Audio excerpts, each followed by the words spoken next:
नमस्कार दोस्तों। आज मैं फिर हाजिर हूँ एक नई कथा के साथ। ये कथा आपको पसंद आए प्लीज़ सब्सक्राइब करिएगा, लाइक करिएगा। तो शुरू करते हैं कथा। परशुराम ने कर्ण को श्राप क्यों दिया था? कर्ण द्वापर युग के महान योद्धा में से एक थे, लेकिन उनको मिला श्राप उनकी मौत का कारण बन गया था। कर्ण को उनके जीवन काल में 2 श्राप मिले थे। उन्हें पहला श्राप उनके गुरु भगवान परशुराम ने दिया था, जबकि दूसरा श्राप एक ब्राह्मण ने दिया था। कर्ण को बचपन से ही धनुर्धर बनने की चाहत थी, लेकिन सुतपुत्र होने के कारण कोई उन्हें शिक्षा नहीं देता था। जब वह धनु विद्या सीखने के लिए गुरु द्रोणाचार्य के पास जाते हैं, तो वहाँ भी कर्ण के सुतपुत्र होने के कारण उन्हें धनुर्विद्या देने से मना कर देते हैं। इससे कर्ण निराश होकर भगवान परशुराम के पास पहुँच जाते हैं, लेकिन भगवान परशुराम भी सिर्फ ब्राह्मणों को ही विद्या देते थे। जब कर्ण किसी भी तरह से धनु विद्या सीखना चाहता था, तो वह भगवान परशुराम से झूठ बोलता है कि वह ब्राह्मण है। भगवान परशुराम भी कर्ण को ब्राह्मण समझकर उसे शिक्षा देने लगते हैं। जब कर्ण की शिक्षा खत्म होने वाली होती है, तब एक दिन उनके गुरु भगवान परशुराम दोपहर के समय कर्ण की जंघा पर सिर रखकर आराम कर रहे होते हैं। थोड़े समय बाद वहाँ एक बिच्छू आता है, जो कर्ण के जंघा पर काट लेता है। जब कर्ण सोचता है कि अगर वह हिला या बिच्छू को हटाने की कोशिश की तो गुरु परशुराम की नींद टूट जाएगी, इसीलिए वह बिच्छू को हटाने की बजाय उसे डंक मारने देता है। कर्ण काफ़ी समय तक बिच्छू के डंक से होने वाले दर्द को सहता रहता है।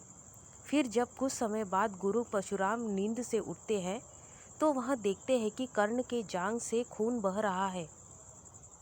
यह देखकर भगवान परशुराम गुस्से में कहते हैं, इतनी सहनशीलता सिर्फ किसी क्षत्रिय में ही हो सकती है। तुमने मुझसे झूठ बोलकर ज्ञान हासिल किया है, इसीलिए मैं तुम्हें श्राप देता हूँ कि जब भी तुम्हें मेरी दी हुई विद्या की सबसे ज़्यादा ज़रूरत होगी, उस समय वह काम नहीं आएंगी। इससे निराश होकर कर्ण अपने गुरु से कहता है कि वह स्वयं नहीं जानता कि वह किस वंश और कुल का है। ऐसे में वह सारी बातें अपने गुरु परशुराम को बताते हैं। यह जानने के बाद भगवान परशुराम को श्राप देने पर पछतावा होता है, लेकिन दिया हुआ श्राप वापस नहीं लिया जा सकता था। इसीलिए वह अपना विजय धनुष कर्ण को वरदान के रूप में देते हैं। इसके बाद कर्ण भगवान परशुराम के आश्रम से विदा लेते हैं।